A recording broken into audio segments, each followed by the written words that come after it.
So hello everyone. So welcome back to our channel. So today we are starting a topic that the DSA live program. So it will be in conducting on every Sundays. So make sure to follow along with it. So today we are going to start from the scratch. So in this,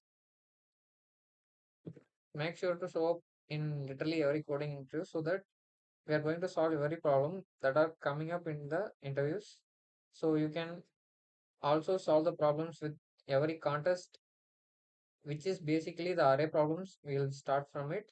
So after array problems, we'll be moving on to basic patterns, and after that the DSA concepts. So today we are going to start the basic problems. So let us try to solve it. So before that, let us see. So what is an array and why it is important in DSA? So here, so if arrays are for just like a list of numbers, so why do companies still ask array questions in interviews? So the answer is because the arrays test how think about the memory, indexing, and patterns. So the almost every advanced data structures like stacks, heaps, hash tables. So for example, even trees are stored as array.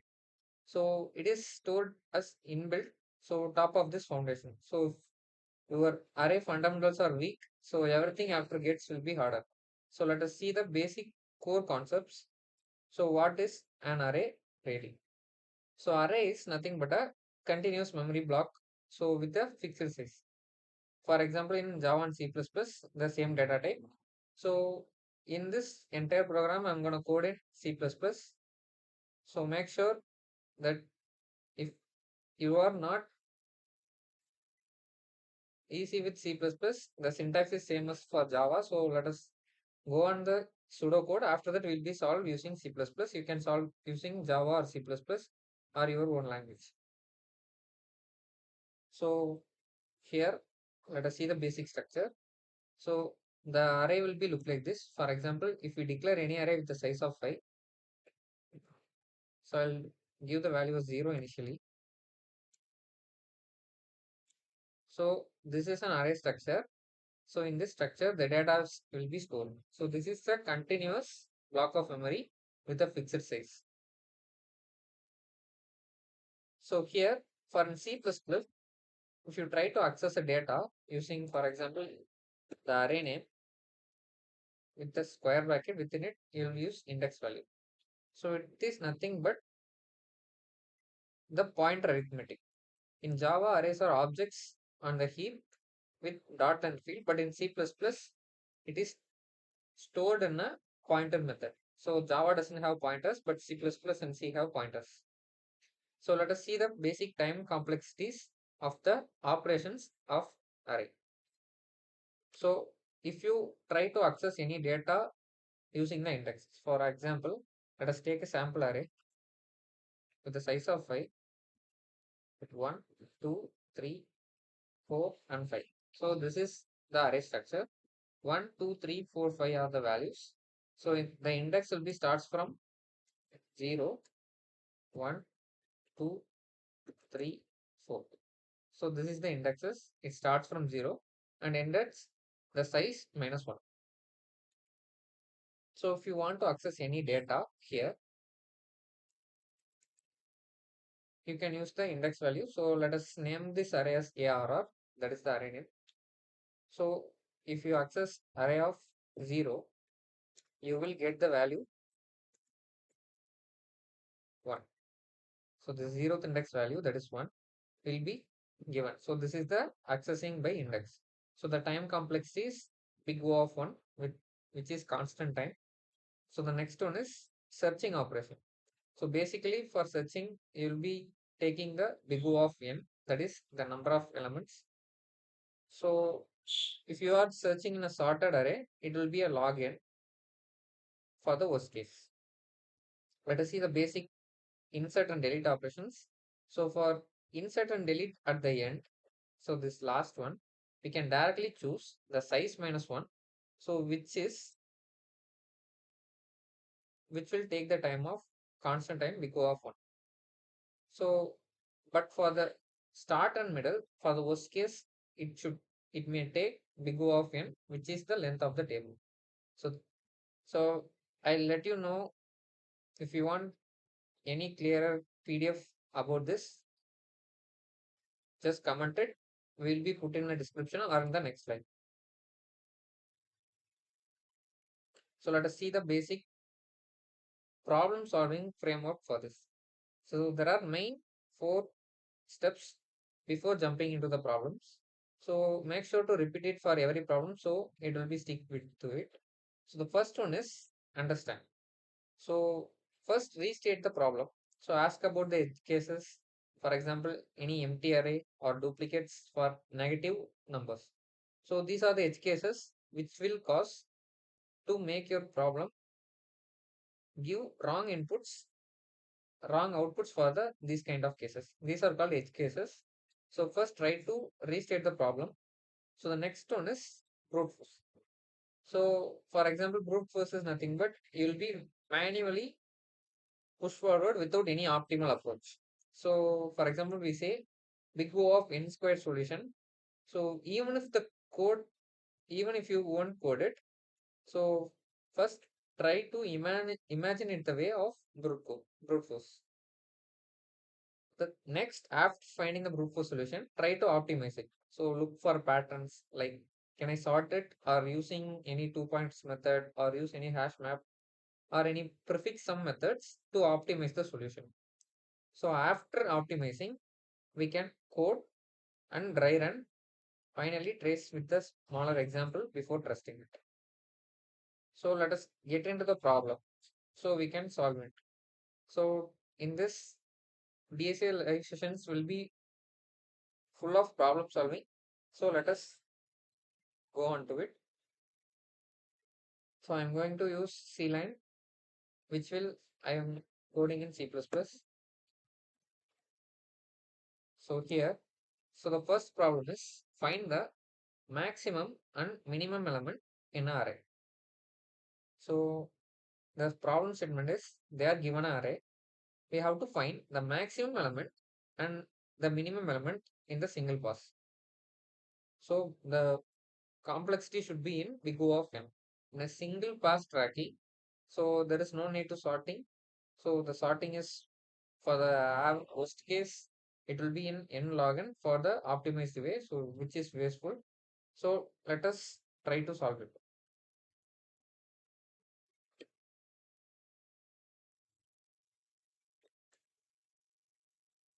So here we want to return one minimum value with one maximum value and minimum value. So let us take one vector.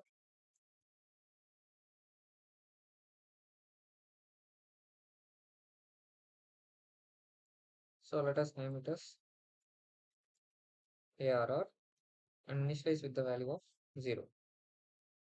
So this is vector defining. So first we created one vector. Vector is nothing but array with this, which is with dynamic size. It will allocate the size. Or else we can just declare one array. So int array of size with the value of n. So we have to get the size from the user. So int n and c in n. So I declared n, and after declaring, I have get the input from the user the size. So next I have created an array with the size of n. So next we will get the input from the user. I can simply use n minus minus here, or else we can use for loop as well. So I'll go with for loop 0 I less than n I plus plus. So the index starts from 0 and it is goes on, and the index will be incremented each and every loop. So after getting it, I'm storing in the index. using the array name and the index value, so which is stored in the variable I. So this is how to get the input. So next we have to get the output. So for that I'll write one separate method for it. So we have to get two values. So I will store it in a pair.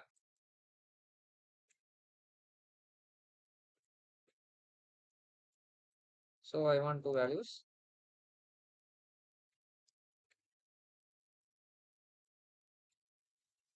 So both are integer data type. So we have to find maximum and minimum value. Find maximum and minimum value. So within it, we can simply give the input as one array and the value n. N is nothing but the size. So now, initially, I'll make the maximum value as the first element in the array, and minimum value also first element in the array, because we are only check with these values in the array, so we can change it after that. So I'll initially initialize with this value, or else we, for the maximum value you can use integer dot min, and for minimum value you can use integer dot max, because it will be always greater value. But I am using the array's first value. So first we are going to use a loop. So in this loop, for int I equal to 1. So this is the loop. So I less than n, I plus plus. We are going to iterate through the second element of the array, because the index starts from 0. So this is the second element, which is the index value 1. So n and I plus plus. So after that, here we can check with maximum value. So here it will create some conflict for the naming inbuilt methods. So we can use maximum value and minimum value. So maximum value is, so the max value of current value and this maximum value, or else we can use any other method, but I'm just simply taking it, or else we can just write if maximum value is less than the current element, which is the current element is greater than the maximum element. So the maximum value will be the current element,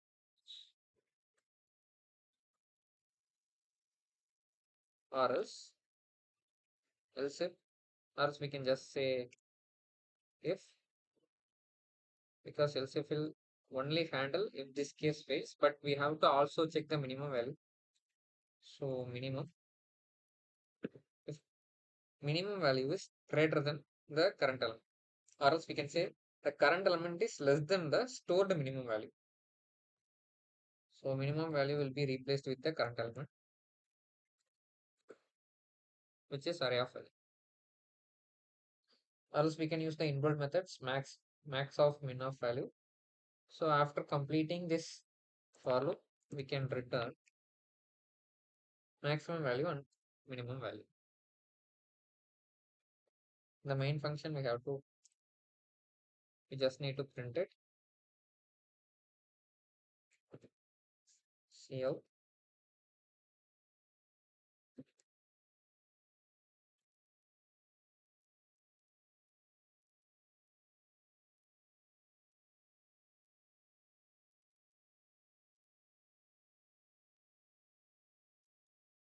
array and minimum value here. So let us try.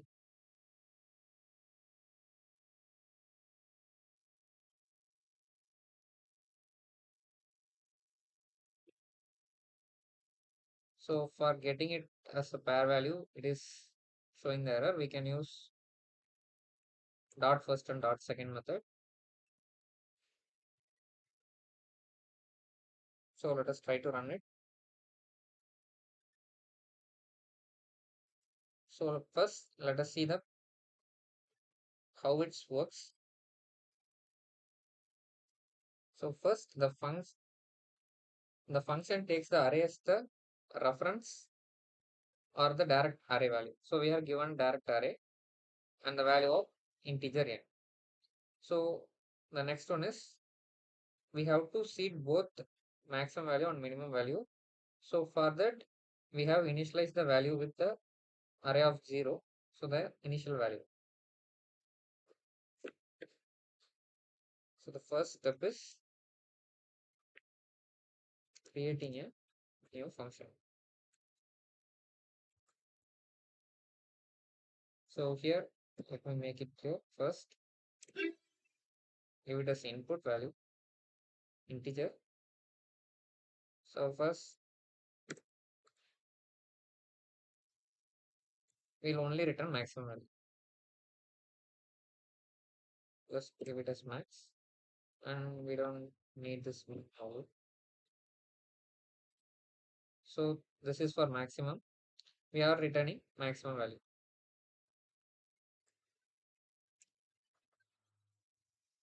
So here we are giving the array and the size.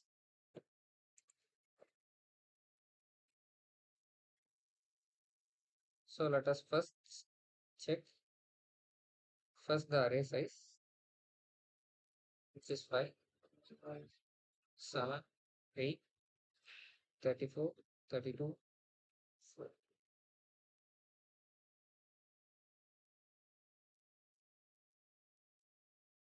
So let's give size again 5, 12, 32, 43, 23, 3. So the maximum value is 43. So it is returning. So here the array is given as the input with the size. So array will iterate through each and every element, because why we are doing starting from the second values, we have already stored it in the variable. So we don't need to check again because both values are same. So for that only we are checking from the second value. So it's come and check and return the value. Same for the minimum value. We just need to change this and we will get the minimum value. So let us see how to reverse an array which is in place. In place means we don't use any extra array to store it. We are going to reverse the array in the same array elements in the same. So for example, first let's clear this. So reverse an array. So we don't need to return any value. So I'm giving void reverse array.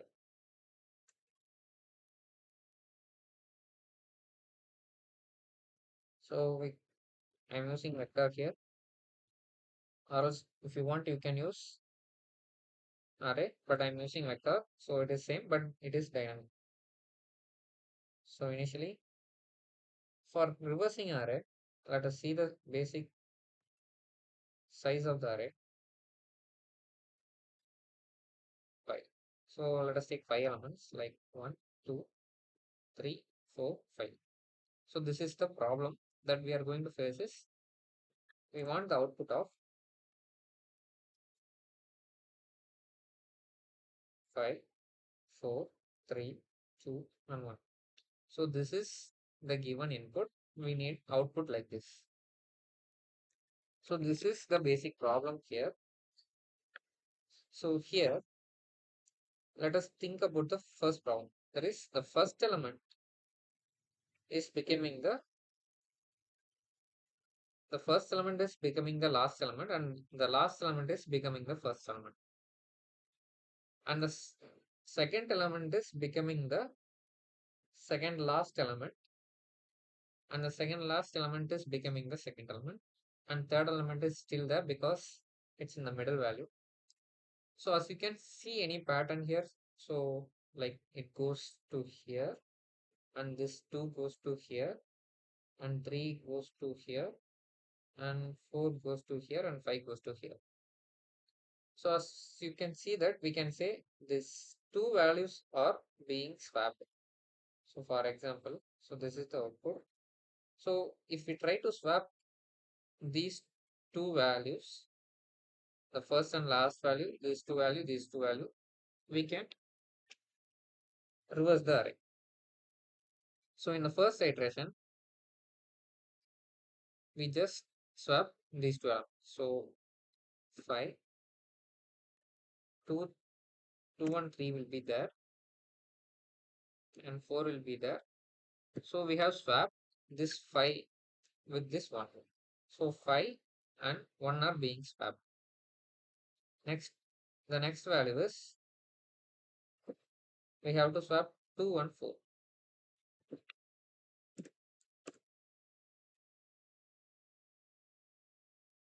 So 5, 4 will come here because we have swapped. 3 is there. We have swapped 2 and 4. This 4 and 2. So 4 and 2 is here. As you can see, this is the output that we are wanted. So using this method, we are going to solve this problem, that we are going to swap these elements. So this is the vector. So in this vector, we need two pointers. One to point the left element, one to point the right element. So let us take two elements or two variables or pointers, you can say. So in left is 0, which is the starting element. The index starts from 0, and the right element. So as you can see, we have a method that is array.size, which is the size of the array. But the last index is the array size minus 1. So to point it, we are using array.size minus 1. So next thing is we have to check the basic condition. So here, when is the loop stops? So this is left value. So let us come here. So the index is 0, 1, 2, 3, and 4. Initially, the left is 0 and the right value is 4. So left is 0, right value is 4. After swapping these two values, the left will point to 1 and the right will point to 3. So left is 1 and right is 3. So then it will come here, which is left comes to 2 and right comes to 2. So but here the loop stops. We don't need to change anything. So as you can see, when left value is less than the right value, because 0 less than 4, 1 less than 3, but 2 is not less than 2 because these values are equal. As you can say that left, if left value is less than right, we can do this operation. So let us write a while loop.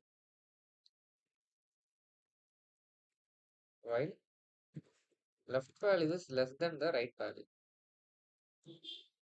If left value is less than the right value, we can swap this array of left value is array of right value. So there is an inbuilt method, or else we can just use a temporary variable. So for example,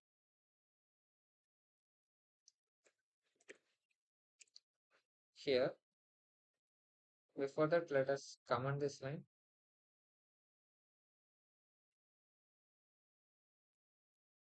So in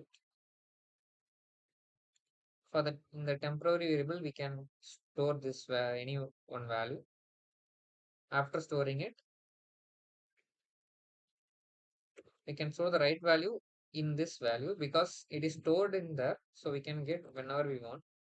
So array of left is array of right. So for the array of right, we can use the temporary variable. So this is the swapping method, but this is also the swapping method which is already pre-written. We can use swap, or else we can use this default method. So after swapping it, we have to move the pointer. As you can see, the pointer is moving 0, 1, 2 and 4, 3, 2. So the left pointer is increasing, right pointer is decreasing. So next is left is increasing, right is decreasing. Right is decreasing and left is increasing. So here let us write one function for printing the array. So void print array, or else we can use vector, because I'm giving the vector as the input.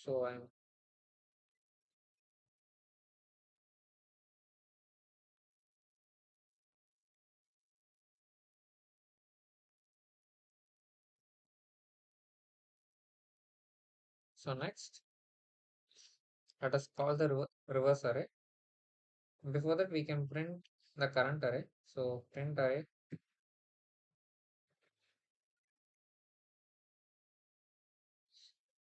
here it is vector.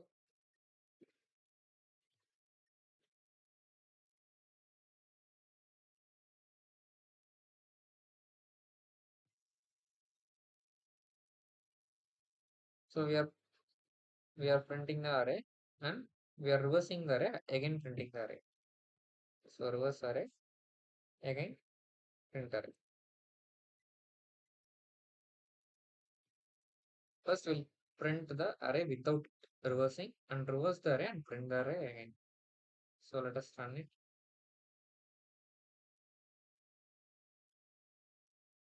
So it is building. So let us give the array size 5. So 1, 2, 3, 4 and 5. So let us give the next line here.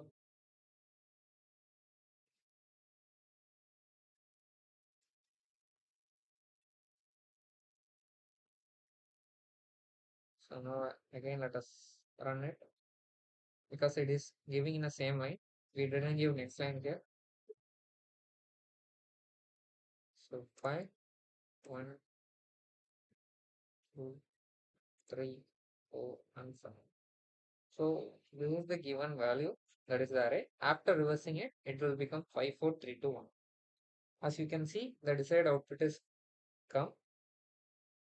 So using the two pointers method, so the left is starts from the beginning, the right is starts from the last index, and the loop continues only while the pointers have not crossed.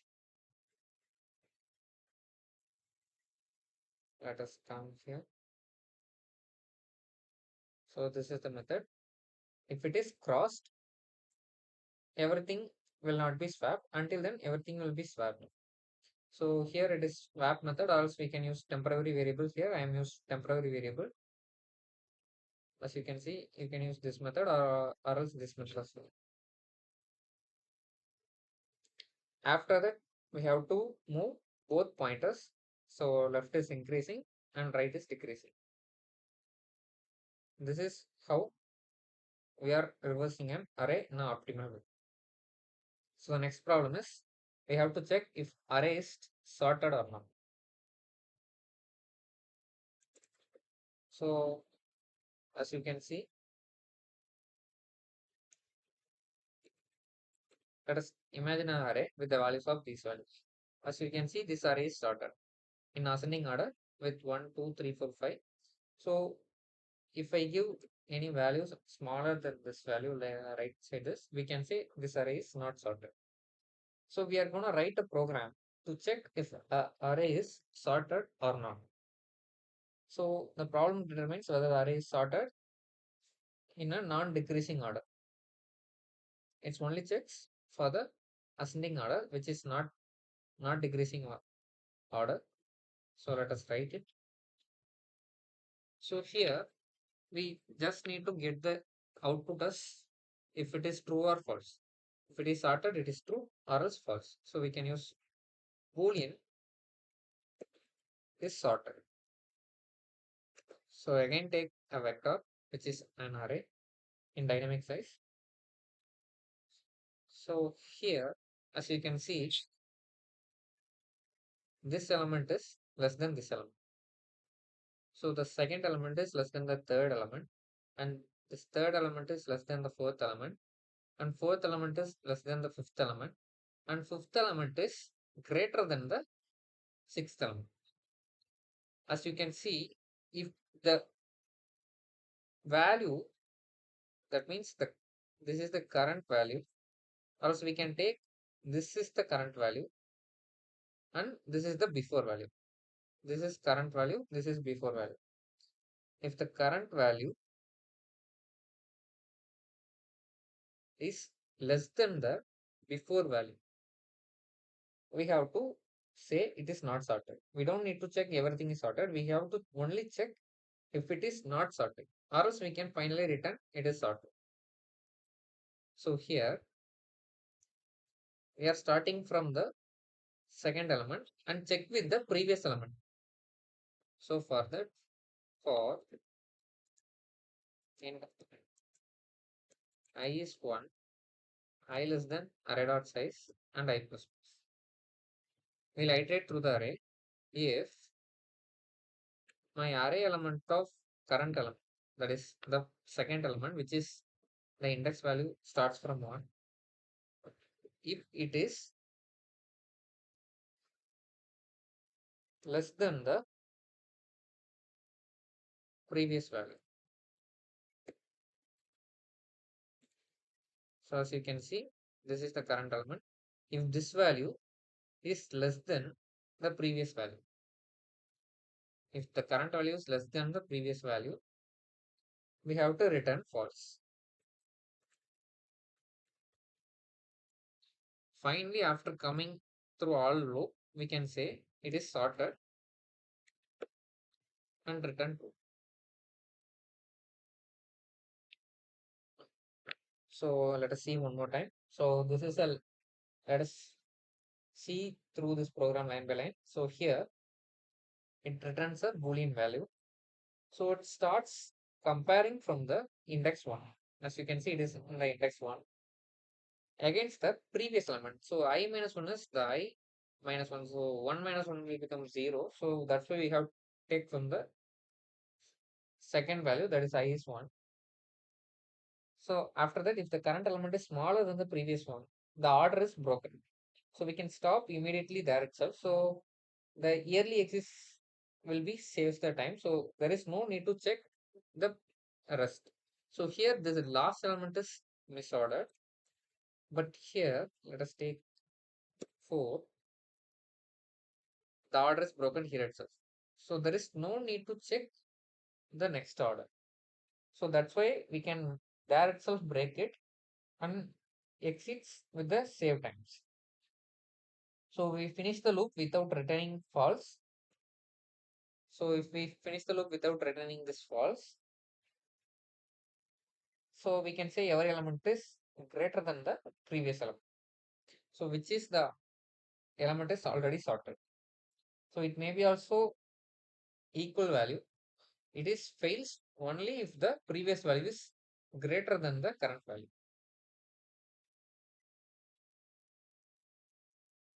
So let us check it.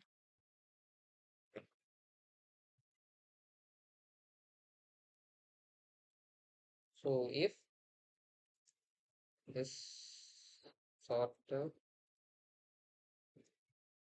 of array, if the array is sorted, we have to print sorted. If it is not sorted, we can print not sorted. Okay, if it is sorted, we will print sorted, or else we can print not sorted. So I am calling this method here. So let us run it. So it is building.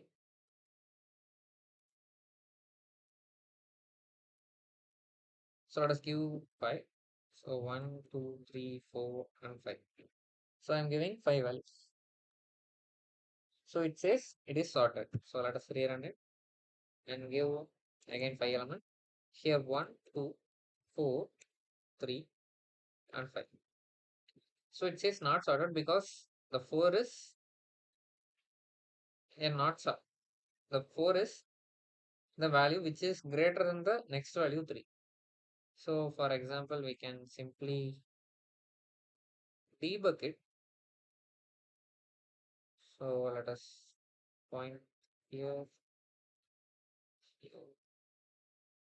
So we don't need this. We can just move up here. Let's set some breakpoints to debug the value. So let us run. Sorry, we have to debug. So we have set the points. So let's debug.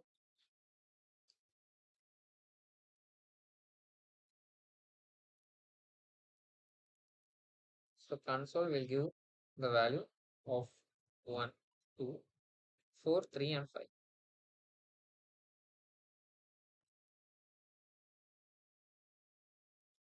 So the next thing it is after giving the input, it comes here. Finally, it calls and went to the function.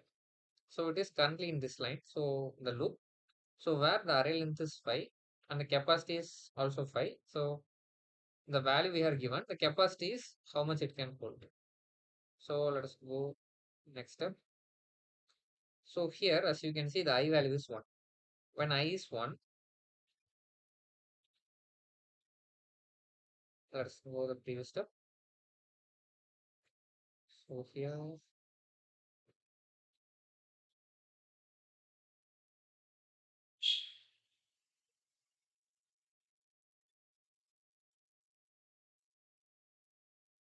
so it's come out of it. Let us debug it again. So 5 and 2, 4, 3, 5. Okay, now the value is here. So get into the for loop. So the I value is 1.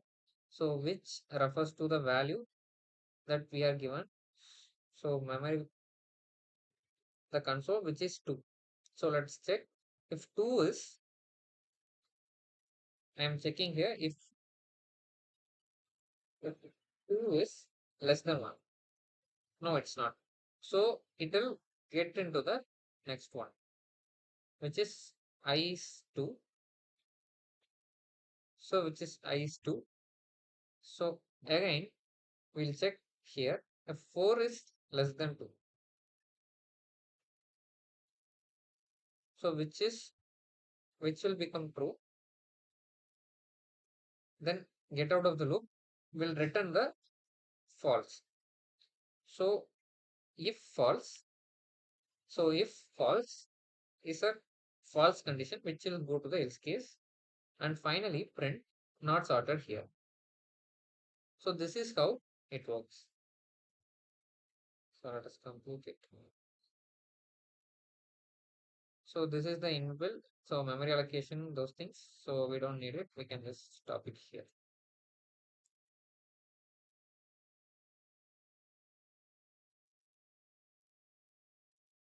Okay, we have finally written a program and we have debugged it how it works.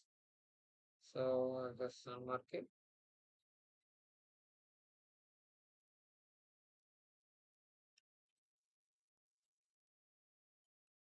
So let us move on to the next question. So the next question is we have to find the second largest element in the array without sorting. So for example, let us take an array.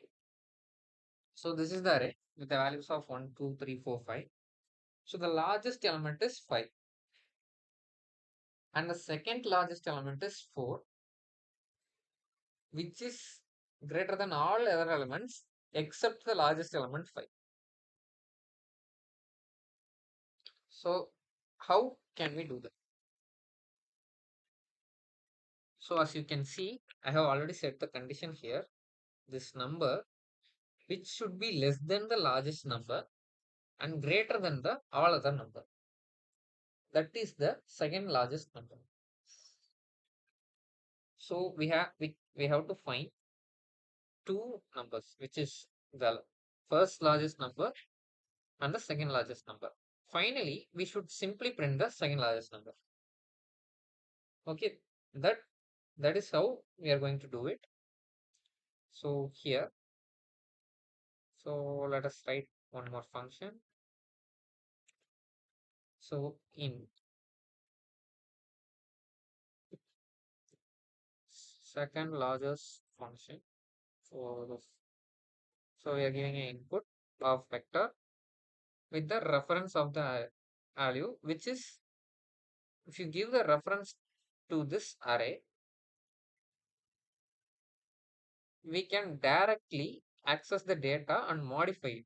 If you don't give it, it will get the copy of the array and it will solve it and return it. So it will not affect the original array. So so we have to find the first largest value. So initialize with the first element and the second largest value. So instead of using the array of 0, we can use integer dot minimum value. So we are searching for the largest value, so we are using integer of minimum value. So same here, we'll use integer minimum value. So this is the inbuilt variable which will store the integer of minimum value. So next is, so I don't want to use index values here because we are just only accessing the values. So in, I'm using for each int x in array. So this is the syntax for each loop, where every element is stored in the variable x from the array, and it will come to the end when it reaches the last element. So we don't need to give any I plus plus I less than condition. So if my current element is greater than the first largest element, okay, if my current element is greater than the first largest element, we can say first largest element will be my current element. But before that, we have to do one more thing. What if the second largest value has some value? So for example, let us take one example like, so initially, so the first, so we can give 1, we can give 4 and 5 and 6 and 3. So in first, this is the first largest value when we take it. So the second largest is the less value. So when it comes to here, 4 is greater than 1. So for example, we can take it as second is negative some value like this. Initially like this. So when we take this value, when it comes to 4, which is 4 is greater than 1, 4 will be changed. But the second largest value will be 1. So that the current first value will be stored in the second value. When it comes to 5, first largest will become 5 and second largest will become the 4. So first what we need to do, we have to copy the first largest value here, and after that we have to change the first value. Then when it comes to 6, again comes here, it will change to 5 and this will come to 6. So it is 5. So here, before changing the first value, we have to store second equals to first, the stored value, and first will be changed with this value. So next, what if for this scenario it is okay, But here, let us take like this 6, this also 6, but this is 5. So initially some negative numbers. So it is initially 1. So the array element. So 1 is greater than this negative value. So the first largest will be changed. So we don't need to change the second largest value because initially these both values are same. So when it comes to this value, which is 4, first we have to copy this value and paste it here, 1. Then we have to change this value because 4 is greater than. Then 6 is greater than 4. Again, x 6 and it is 4. So again it comes to 6. So 6 is the same value, nothing will change. When it comes to 5, 5 is less than 6, but it is greater than the value of 4. Okay. So here we must check. So for that we have to write one more condition, that else if x is the current element is greater than the second value and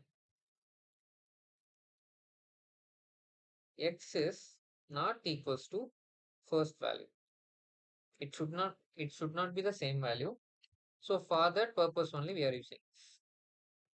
Because as you take this example, the 6 is also greater than this value. When this condition fails, it should not take 6 as the second largest value because both values are same. So this is for the one of these cases I have previously mentioned here. So that's why we are using x is not equal to the first value. So here my second value will become the x value. That means the current value. Finally, after completing all loop, we should simply return the second largest value.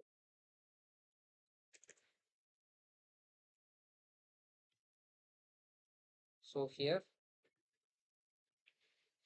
cout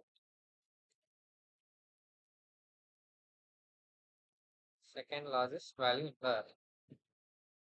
So let us run it.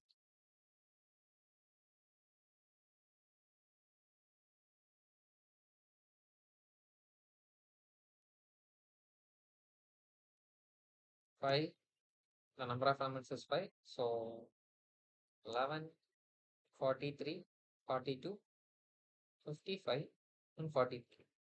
As you can see, the 43 is the second largest number, or if we can give 44. So 44 is the second largest number. So it is returning 44. So let us see how it's working internally using debugging. So let us debug here.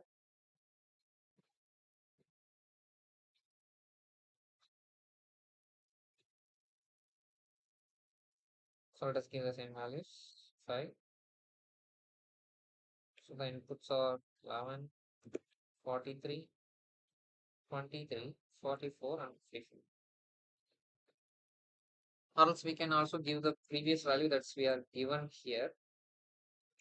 So the array size is 5 and the values are 14.65.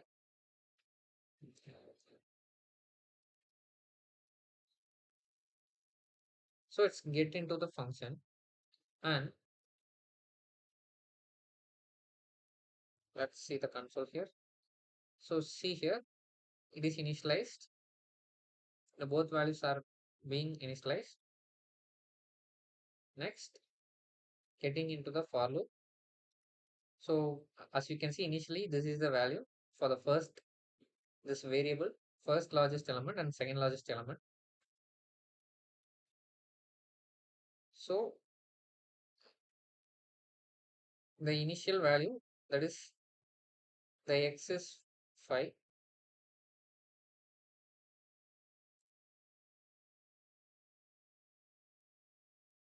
So it comes to this. So first value is this value and second value is this integer dot minimum value. And as you can see, 5, the value 5 is greater than this previous value and it is changed. I think the input is collapsed or something. So it is take the 5 also taken as the input. So let us see debug. First, let us give size 2.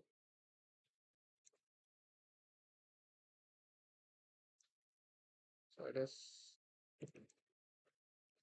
1, 4, 6, 6 and 5. So initially the size 1, 4, 6, 6 and 5. So the values are initialized with integer dot minimum value. So the negative 2147 this value.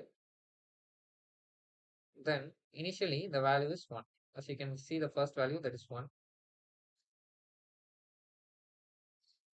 The next value, next thing is it is checked that if 1 is greater than this negative value, so of course it is. So if it is true, we can, it is true. So we are first going to change this value to this value. So both are same. So nothing will happen. So next thing is we have to store the current value that is x in the first value. So we have stored here. So we are moving on to the next value, which is where x is 4 and first value is 1, second value is integer dot minimum. So as you can see, 4 is greater than 1. So first we have to store this 1 into this value and 4 into this value, this variable. So second value is stored here and current value is stored in the first variable.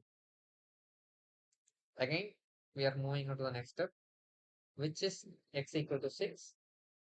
So the second variable value will be stored here by the previous value of first. Next thing is this x value is stored in the first variable. So again, we'll get 6.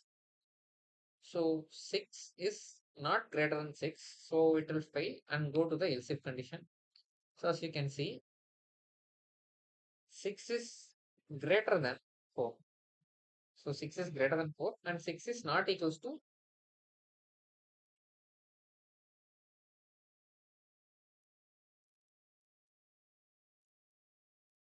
this value. So let us check. 6 is not equal to 6. So here, as you can see, 6 is not equal to 6. So that we should not store here. So that's why we want to move on to the next one. So let's move on to the next value, that is x is 5. So it comes here, it is fails because 6 is greater than 5. So which is the condition will be failed. As you can see, it comes to here. So which is 4 is less than 5. This condition is true. And these two values are different values. So here it will be stored. So the first largest will be 6 and second largest will be 5. So finally it should return the value and print the statement. So let's move on to the console.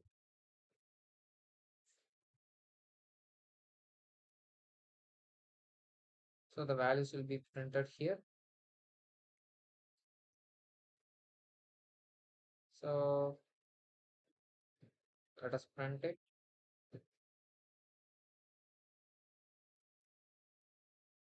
5 with 1, 4, 6, 6 and 3. So 5 is the second largest element. So after the 6, so we are returning. So let us unmark it.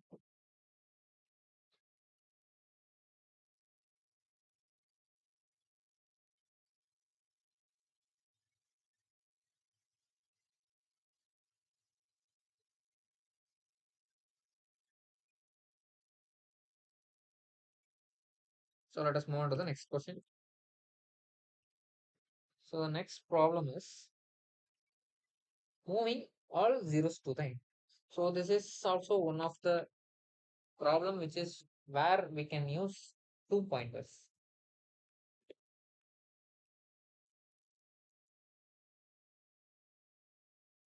So see here. So for example, let's give some array like 1 0 0 2 3 4.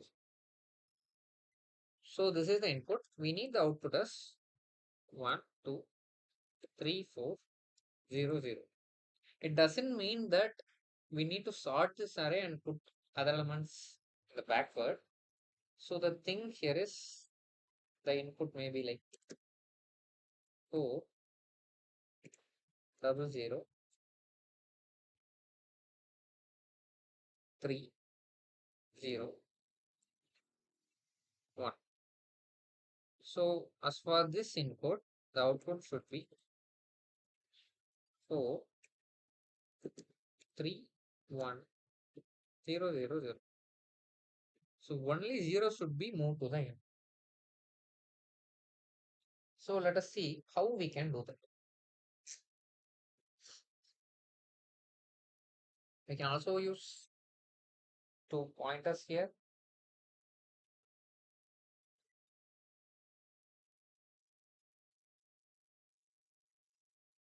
Or else we can use one more method here.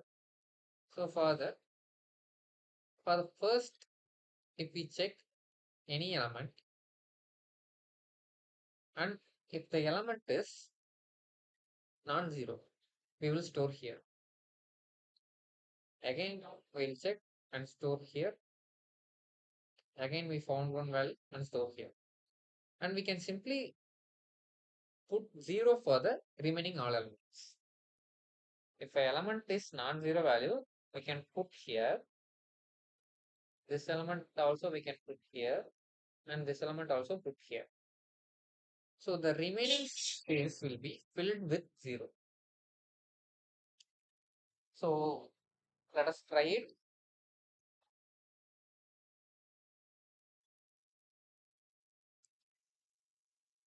So we don't need any output. So move zeros. So vector.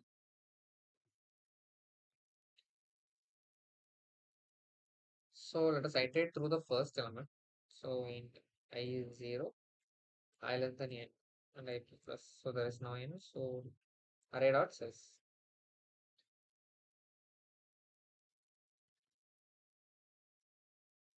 As I can say, if my current element, that is my array of I, is not equals to 0.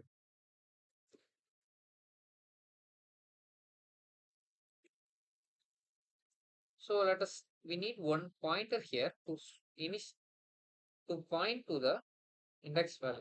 Like it should start from 0 here and it should insert one by one elements if it is not 0.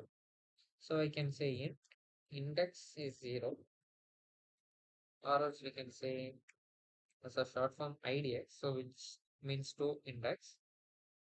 So if my current element is not equals to 0, so this is the condition. Array of index plus plus. I'll directly increment the index here. So it will increment the index after storing the value. Array of 5. If the current value is not equals to 0, I will store it here and move the pointer.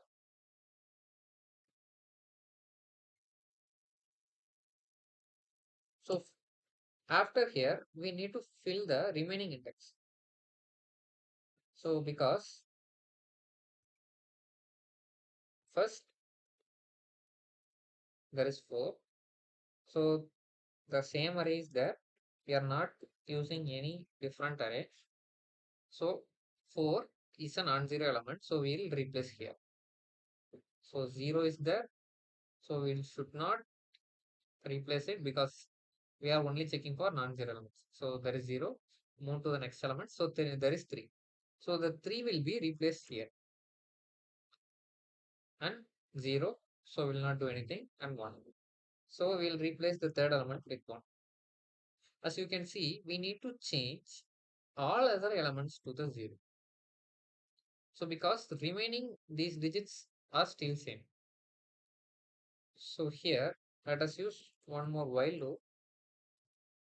So while my index is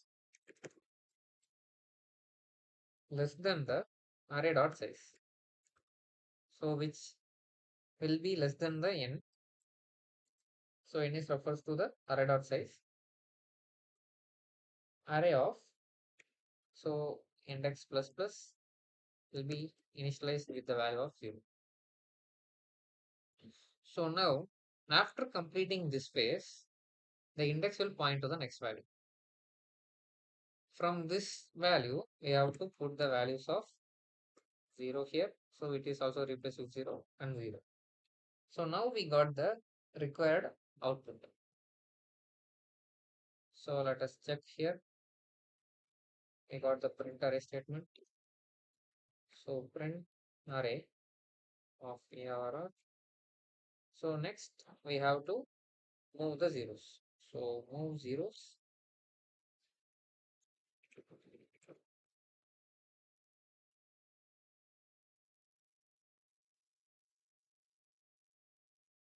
After moving the zeros, let us print again in the array.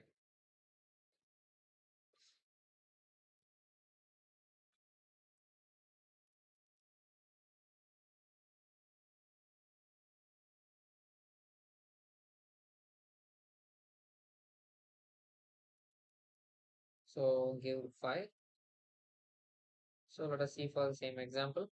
400301. So we have given 5 here, we need to give 6. So 6 is the size and 400301. So this is the given input 400301. We got the output 431 and the remaining zeros at the end. So let us trace it one more time.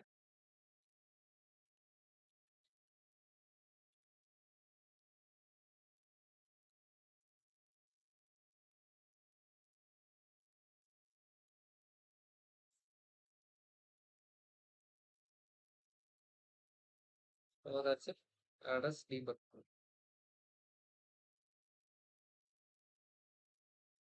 So size is 6.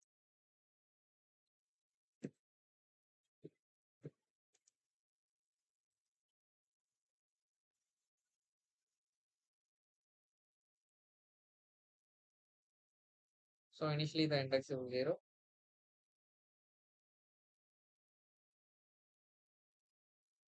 So here the I value, which is initially 0, starts from the first element. So which is I equal to 0 if array of I, which is the element. So we can also stop and put one more variable here. So for example, int value equals to array of I.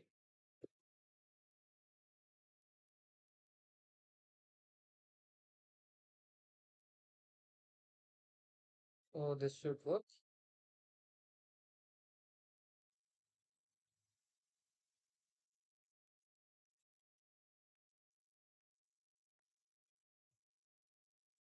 We don't need to run, we can just debug. So the array size is 6, 4,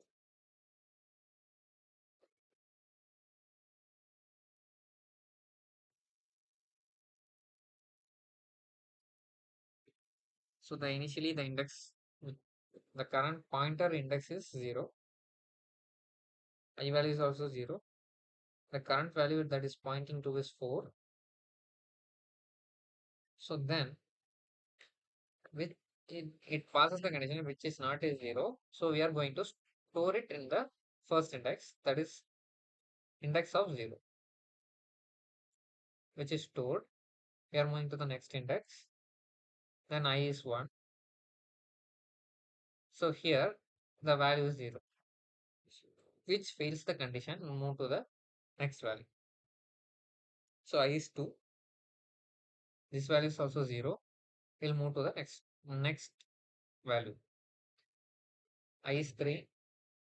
The value is also 3. Here we'll store the value with the current index, which is 1, and move to the next index. Index is changed to 2. So the I value is 4. The value is 0. We can skip it. So the next value, which is I is 5. The value is 1. We have to store it in the current index, which is not a 0 element, which is stored then. So finally it comes to the last element, which is finished there, and we'll move to the next value, the current index, which is less than the n, and after the n, which is the n is 6. So 3 less than 6 is true. It will be changed to 0. So 4 less than 6 is also true. Again 1 0 is added. 5 less than 0 is 5 less than 6 is also true. So 0 is added. And finally 6 less than 6 is false.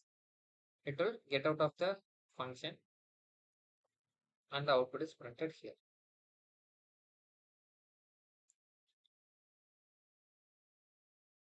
So we can just keep it.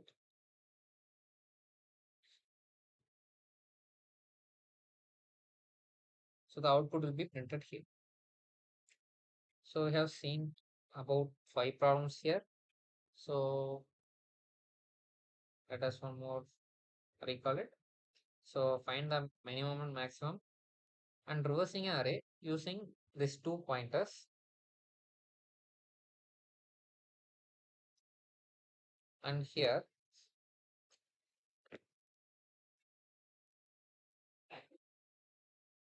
if checking if a array is sorted or not using the boolean, and finding the second largest number, and finally we have seen moving all zeros to the end. So around 5 problems we have seen. So let us see one more problem, that is removing duplicates from a sorted array. So what we can say as a duplicate elements. So zeros are duplicate elements in this. So for example, the sorted array is there. So 1, 2, 2, 3, 4, 5, and 5. So this is a condition they have given. So 1, 2, 2, 3, 4, 5, 5. Okay. So here the array is sorted and it have duplicates. We have to remove the duplicates and print the other elements. So let us see what we can do. So first let us see for a edge case. So for example, if an array is empty, which will have 0 unique elements, we can simply return 0. Okay. So which will be false. So the next one is, let us use a variable which is j, and if an array is having a duplicate value, we should be remove the duplicate value. Okay, that means because as you can see these elements are joined. Like for example, if it is sorted, as you can see this will be joined. The duplicates value must be joined. So we can check if my current element with the previous element, and if it is both are true, we can just remove any one of these elements. Okay, that's what we are going to do. So for example, so let us take one pointer from that is I. I scans starting from the index 1, comparing with j. J is the previous element. So I starts from here. J is the value of starting element. I starts from the second element. If my array of I differs from that means this value is different from the previous value, which is the last unique value, we can just print the value and advance this j to the next value, right? Because if both are different, we can move this pointer to here and this pointer to here. So we have to place the new unique value there because the array is sorted. So any value different from the last unique one is guaranteed to be a new unique value. So not a duplicate value or something earlier. So finally, we will return the count of the unique elements in this variable. Or else we can remove, or else we can, the question they are asking for is how many unique elements are there? Like 1 is there, 3 is there, and 4 is there. So this is what they are asking for. That's the question. So let us unmark all these questions.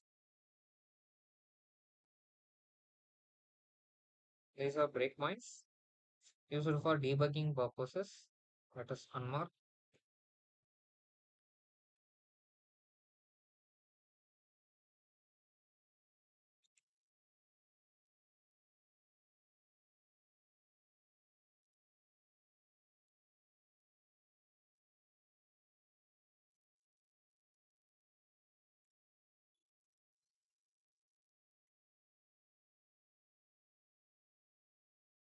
So then we are going to return the number of unique elements or else the count of the unique elements.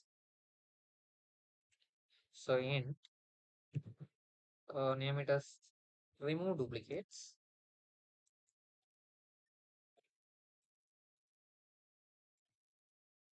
with the vector. So if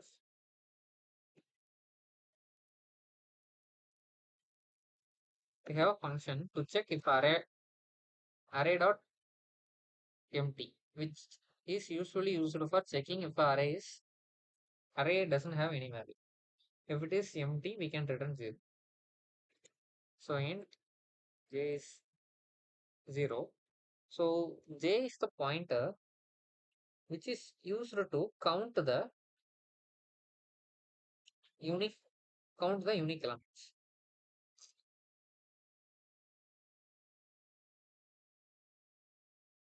Or else we can also use as the index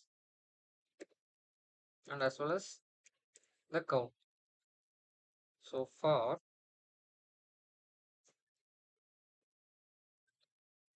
I is 1, so which is starts from the second variable, and I is less than array dot size and I is plus. So if array of I, which is my current pointer, is not equals to the array of j, if these values are differs, if it is unique value, both are unique value, like 1 and 2, initially it is 1 and 2, it is unique. Okay, so if it is unique, we can just move this point. So this value will be moved to here so that it is also counting the unique value. Okay, 1 we got. So it is also useful for the index. So j is 0. So array of j will become array of I.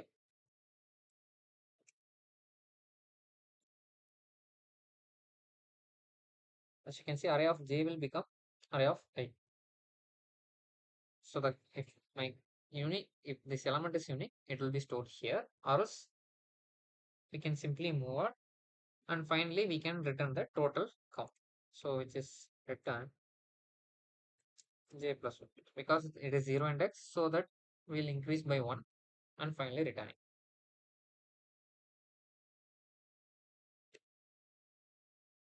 Remove duplicates and we can print.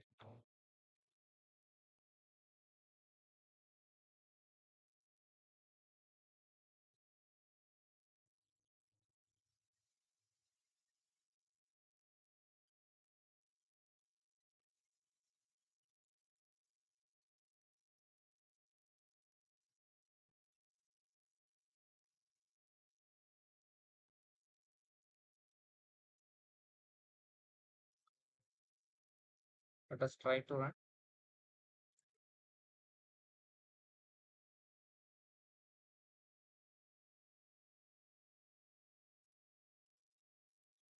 So it is 1, 2, 3, 4, 5, 7.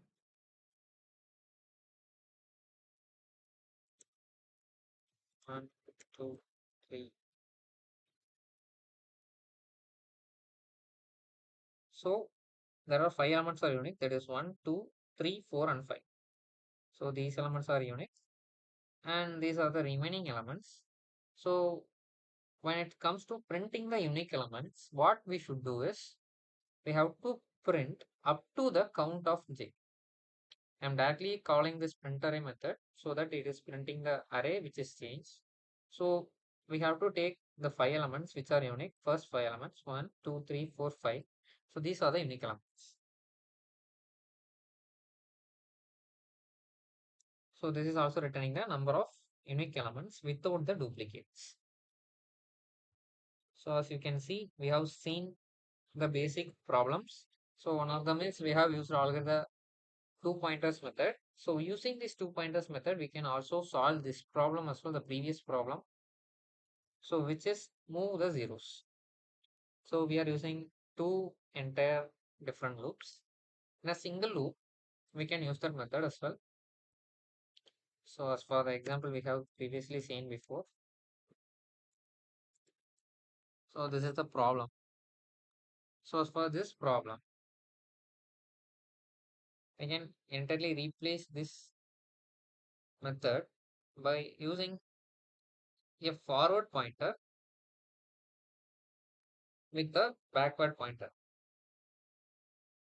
Okay, first one is checking if it is non-zero. So it is simply skipping the value, or else it will swap here. So as you can see, first is 4. So it will not do anything, and it is 0. It will put the 0 in the back. This will put the 0 in the back. 3 will come here. So first pointer is to point one number. So as you can see, or else we can do one more simple method. One pointers to point 0, one pointers to point number. So it is number, it will skip it. It is number, it is 0. So one pointer is pointed here, and this is the number it will find, and it will swap. So 4, 3, 0, 0, and 0 and 1. So this will become 0. 3 will be swapped with the 0. So this pointer is again moved to the 0, and it will move and find the number, and you can just swap it. So 4, 3, 1, and triple 0. Okay. So here there are two pointers method which is used to just swap it. For one is to point for the zeros, one is to point for the numbers. So when it find the number, and it will swap with the previous zero.